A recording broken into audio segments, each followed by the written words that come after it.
Trusts. You've heard the term. What actually is a trust? Why do so many people use one? A trust is a legal relationship where a trustee, an individual or a company, holds and manages assets for someone else, called the beneficiaries.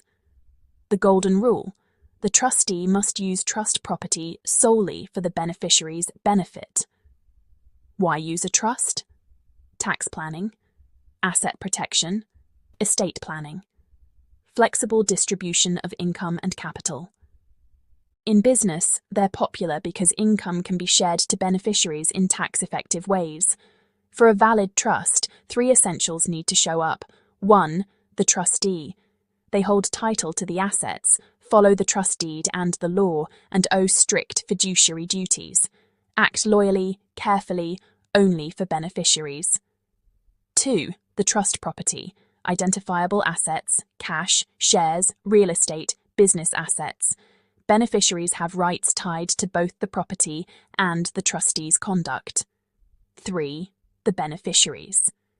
The people or entities the trust exists to benefit. How does a trust operate day to day?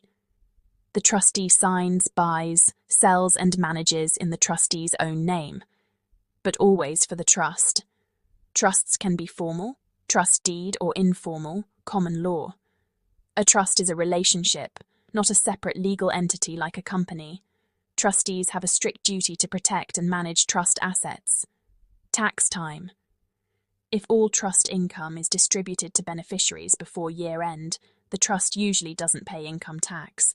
Beneficiaries include their share in their own returns and pay at their marginal rates. The rules are complex. A poorly drafted deed can cause expensive headaches. Get advice. Common types: discretionary trusts, often family trusts, unit trusts, beneficiaries hold units, fixed trusts, shares locked in by the deed, bare trusts, trustee just holds property with no discretion, hybrid trusts, mix fixed and discretionary features, and superannuation funds, they operate under a trust structure. In business, the most common are discretionary and unit trusts. Advantages: asset protection, especially with discretionary trusts. Separation of control and ownership, great for family wealth. Tax flexibility, distribute income and capital gains tax effectively. Limited liability for beneficiaries, potential access to small business CGT concessions, and the 50% CGT discount on eligible assets. Disadvantages: higher setup costs than sole traders or partnerships, ongoing complexity, strict trustee obligations.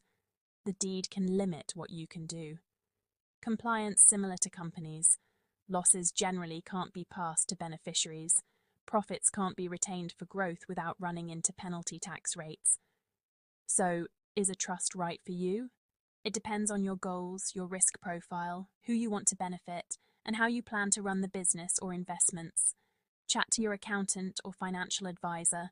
For a fact sheet on this topic, head to the website moneylike.com.au